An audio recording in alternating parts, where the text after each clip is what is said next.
So this might be our one and only chance to learn of his true identity. Or her. What's that? Could be a her. Or her identity, yes. I don't know how to tell you guys this, but the new Expendables movie, the one you've patiently waited about a decade for, is really not good. Given the third movie's lackluster ratings, leaving the series' future in doubt, Stallone ended up leaving the franchise in 2017 due to creative differences, but eventually returned after support from the cast members, including Schwarzenegger, and confirmed the film's development. Schwarzenegger himself isn't actually in the movie, likely due to time spent on this. And yes, we'll get to that. But despite the main cast being mostly intact, aside from Terry Crews, no other notable characters appear in this, including the young members from the last movie. Now, anybody who's seen The Expendables knows it's not high-class filmmaking, and despite the third movie's reputation, I never really saw it as a huge letdown, aside from maybe the PG-13 rating. For the most part, these are action-oriented films with a cast of primarily stars of that genre, and not the kind of thing you give that much thought to. However, when you take that concept and somehow create something that's annoyingly stupid and somehow boring, you tend to give some thought to how that's even possible. It kind of reminds me of the Uncharted movie. It's the kind of thing you wouldn't think could be a complete waste, but I must break it to all the loyal fans, it is a complete waste. It may have an R rating, but that's where the positives end, so let's analyze X. That's supposed to be clever. We open with an action scene. But unlike the previous movies, it does not consist of any of the main cast, but instead introduces the antagonist, Vermont, played by Iko Uwais. He's not just an antagonist, though, he is ruthless. As, after he gets the information he needs, he kills the soldier anyway with a stake-like weapon. Again, the Expendables aren't exactly known for the most memorable bad guys anyway, but they are known for not randomly cutting out of the movie's intro. The scene is not over. It will soon continue exactly where it left off, but I guess it's necessary? Gina, please, calm down. Oh, me calm down? Did you just tell me? Don't tell me to fucking calm down! I'm calm! I've never been more fucking calm in my life. This is Gina, played by Megan Fox, a new expendable and CIA operative, and also Lee's girlfriend. This scene, her intro when she's yelling like a crazy person, is so mesmerizing, so questionable as to why they would make this her intro. It's taken all my attention. Yeah, obviously we got Jason Statham and Stallone again playing Barney, but I'm just too entranced by this to care. But I can tell that you're also from this planet called Hopeless, where intimate relationships and feelings don't fucking exist! I don't know, maybe I'm just still mad about her MK1 ad. I mean, I don't want to judge anyone, but she did not sound enthused. On to the topic at hand, why Barney's here. It turns out he lost his ring in a thumb wrestling match, and given the fact that he probably would have won if he wasn't drunk, he feels it's only fair that Christmas take the ring back, by force if need be, which Barney can't do himself because his back is bad. Is this a joke? So in other words, he's upset because he lost and went to get his friend to deal with it for him by lying about his bad back. Are we supposed to think he's cool? You lost. I don't care what they're doing with that ring. You are two trained individuals instigating a fight and even using brass knuckles. Technically, that's illegal. Well, for firing a gun in a populated room and collateral damage, I guess you deserve this back. Enjoy not being banned for life. Between that and whatever the fuck this is, it's a questionable start. We then cut back to the opening bit after what was literally a pointless scene, and then back again. I guess they think this is engaging. On the bright side, there are some old characters left, being Gunner, played by Dolph Lundgren, and Toll Road, played by Randy Couture. What's that thing on Gunner's head? Looks like a sick cat. Sexy-ass blonde hair. We also have a new character, Easy Day, played by 50 Cent, or as I call him, the incredibly dull stand-in. Basically, he replaces Caesar, but while he was a notably fun character, this isn't. Characters replacing old characters of similar race is a common theme throughout this movie, but it's just they lack any of the personality they had. Take Gollin, for example, played by Jacob Scipio. He's the son of Galgo, who was easily the best new addition to Expendables 3, but unfortunately, he's not quite as memorable. The woman, she squats down on top of you and releases her bladder. It's very liberating. You probably won't believe this, but this film's attempt at humor usually doesn't land. But why do you think they call her Lash? I have no idea, but I'd love to find out. She can lash me anytime. There are some good lines, but let's be honest, they don't outweigh the bad ones. We then see the so-not-other antagonist, Marsh, played by Andy García, who tells them they must prevent Vermont from stealing some detonators for nuclear missiles for his supposedly dangerous client Ocelot, who is also a terrorist. He's planning on using them to create an international incident. We can't let that happen. It's so unoriginal that "we can't let that happen" is about all you can say. I mean, there is backstory as to why Barney specifically doesn't like Ocelot, being a lot of people died, Barney blames himself, obsession, you get the idea, and it's back to the intro, which is now melded into the first act. But you could have just showed us all of this right now, which would have made more sense, given that outside of this, it's gone from day to night, back to day. There's been no timestamps implying anything happened a day sooner, so what the fuck? Also, I know this shouldn't be funny, but even this guy's reaction to his wife being dead is just kind of off. Your wife. No, my wife! No, Allah Akbar! Your son is next.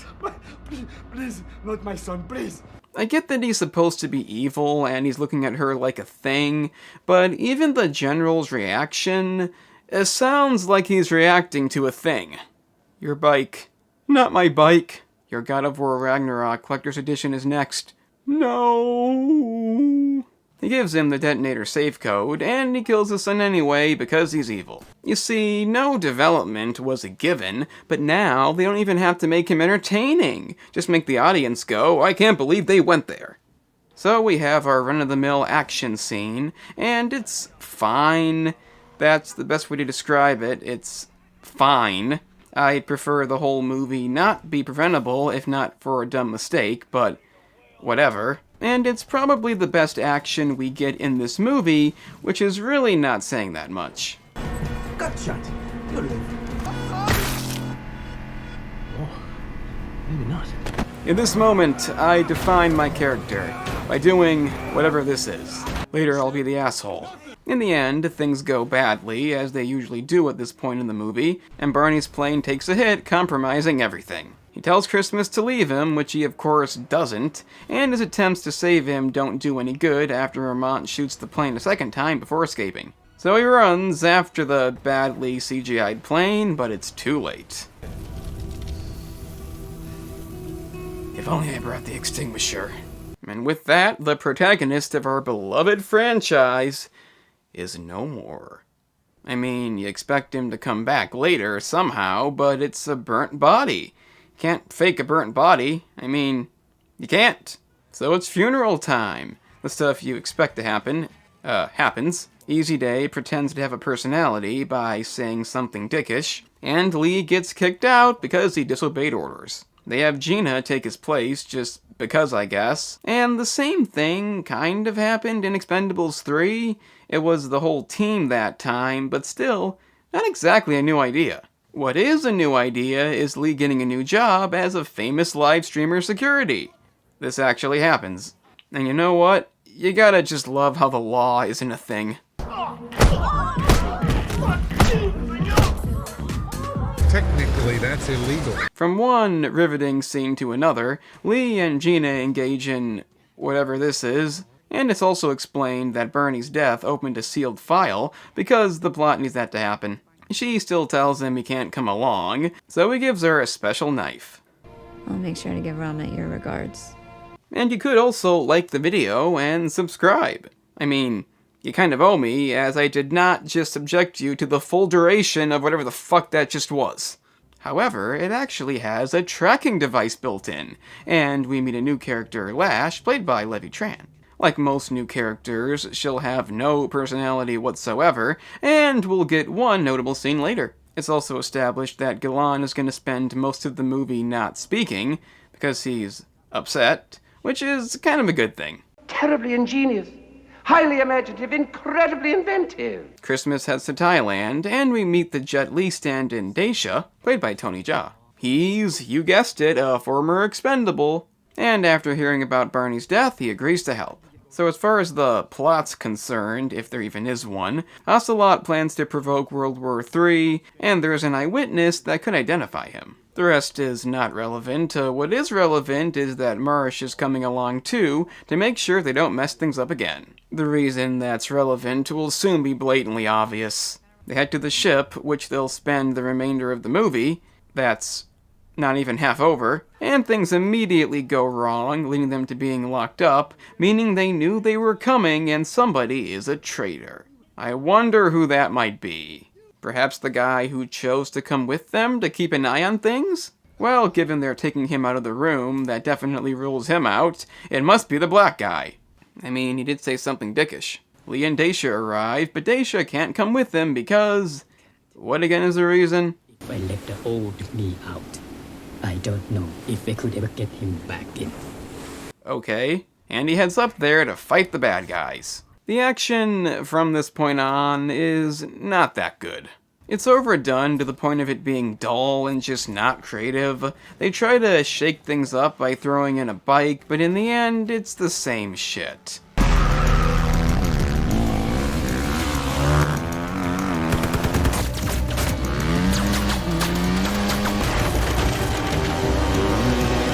Yeah, we don't need to see it.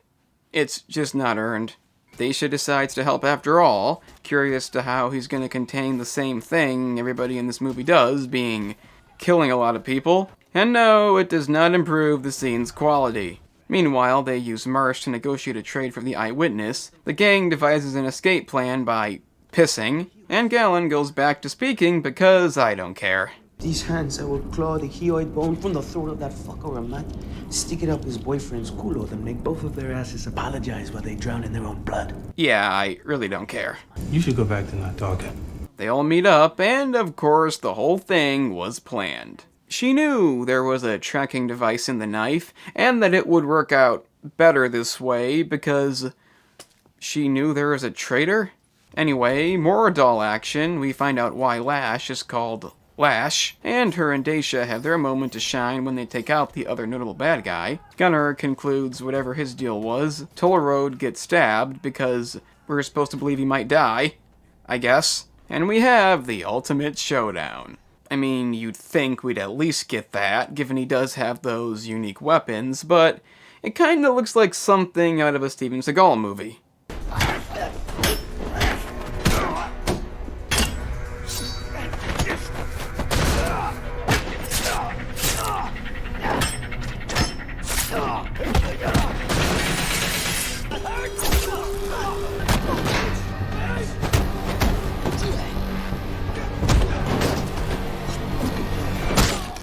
We know who's gonna win, but he barely even touches him, a pathetic antagonist. He gives him the axe, and upon the witness's arrival, Marsh executes him, revealing the twist to end all twists. He was Ocelot the whole time. Shocking.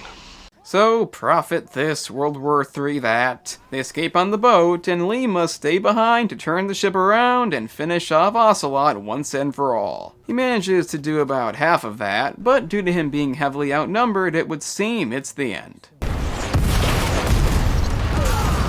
But what's this? Help has arrived, which turns Ocelot into an unacceptably bad CGI corpse, meaning no final battle, but I guess given how riveting the last one was, I guess that makes sense. And with the classics! You almost fucking killed me! You're welcome! Yes, they pulled off the second best twist in movie history. Barney's not dead. He then proceeds to sink the ship, as that's the only way to stop it. I don't think that's how sinking a ship works. But yes, Barney faked his own death. The reason being to open up the aforementioned file, and he kept it from them because it was personal. Which is beyond stupid, but if you're wondering why his role was significantly cut, that's also beyond stupid. The only reason that I can find is it was actually for plot purposes and nothing else, which Stallone supposedly agreed on, but I can't help but wonder how anybody thought that was a good idea, given that was the case. Last I checked, this is Stallone's final appearance, so I really don't get the point of this. You would have been better off just having him dead, opposed to this obvious outcome. But then again, that could end up not being the case, and maybe it already isn't. I'd have to look again, and I just don't care enough to do so. The point is, the same happy ending all these movies have. And the only question left is, who the fuck was the burnt body in the plane? You ever wonder what happened to Jumbo Shrimp? What? Warning. No landing gear. Pull up. You did. Oh, yes, I did. Before anybody says anything, I really don't care about Statham beating up a bunch of men over a bet. I don't care that he assaulted somebody on camera, but this is murder. You murdered somebody and are laughing about it because you don't like him over a bet. Technically, that's illegal. Also, wasn't he noticeably small? Somebody would probably notice that. I get that it's just a dumb action movie, but come on. And even though I don't usually talk about end credits, I do find it a bit odd they play The Boys Are Back in Town by Thin Lizzy, even though the trailer is advertised Red Hot Chili Peppers Can't Stop. I say that because they already used that song, but that was Expend. You know what sums it up better? You mean total failure? That's about right.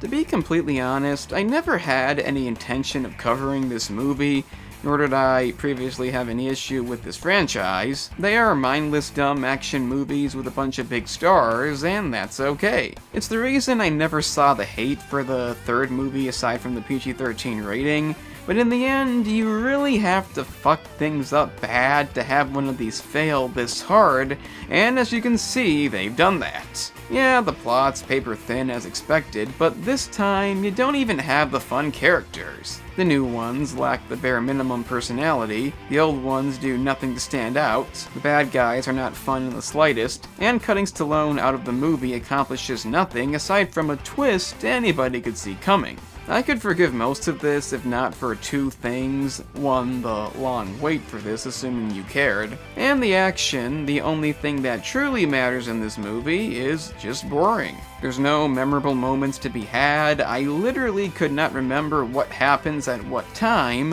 when I came back to analyze this. And there's enough dumb, cringy lines thrown in to make you sick.